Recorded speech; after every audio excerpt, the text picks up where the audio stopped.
Hello everyone, I'm Dr. Sri Banerjee, core faculty for the College of Health Sciences and Public Policy with a joint faculty appointment at the Ross University School of Medicine. And in this video I'll be talking about some of the V for Vendetta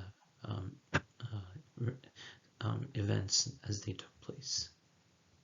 So in this part is the conventions of some of the animation that is there to enhance specific types of picturing and graphics. So Matrix was one of the first movies that the Wachowski brothers made, and then this would have been second or third in the series.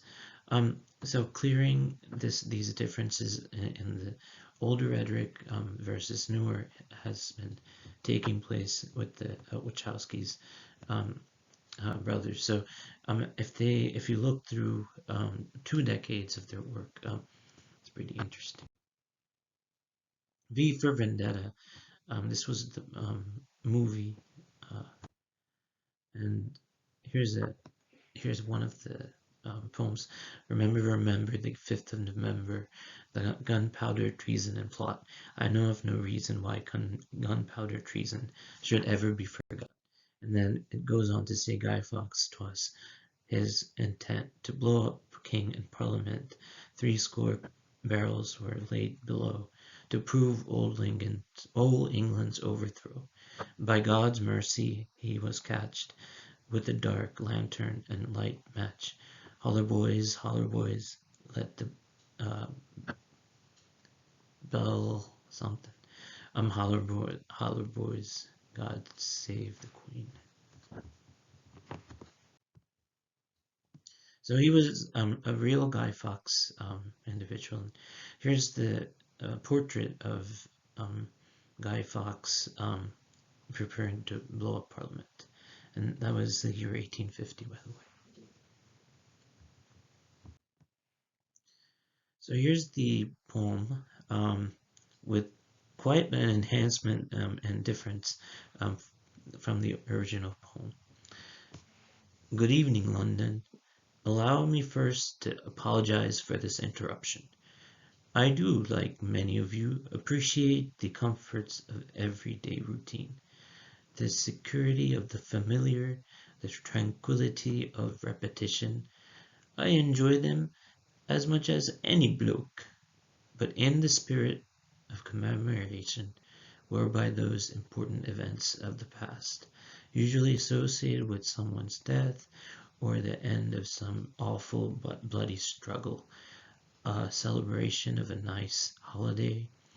I thought we could mark this November the 5th, a day that is sadly no longer remembered, by taking some time out of our daily lives to sit down and have a little chat.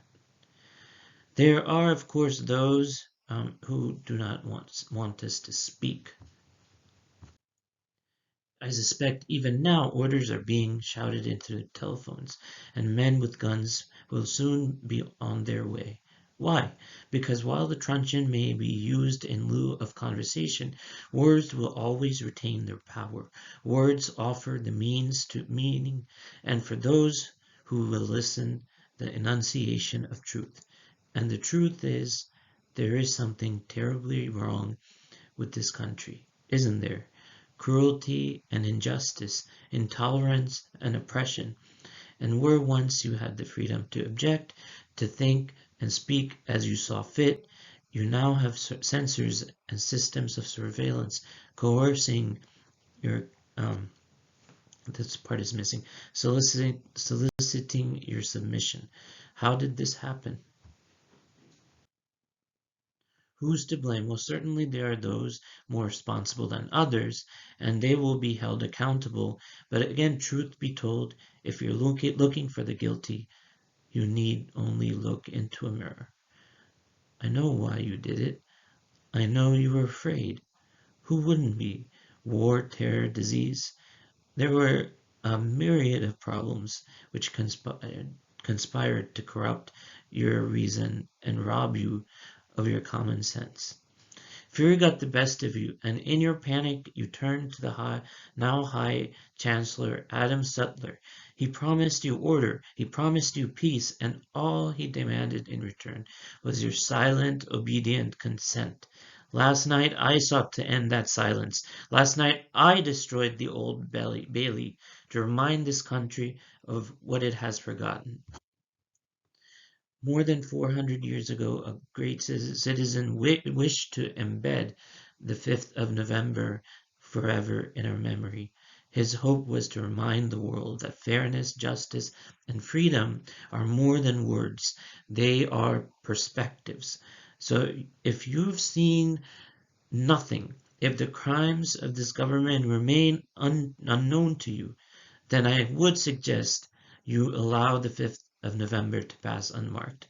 But if you see what I see, if you feel as I feel, and if you would seek as I seek, then I ask you to stand beside me 1 year from tonight outside the gates of Parliament. Together we shall give them a fight. November that shall never, ever be forgotten.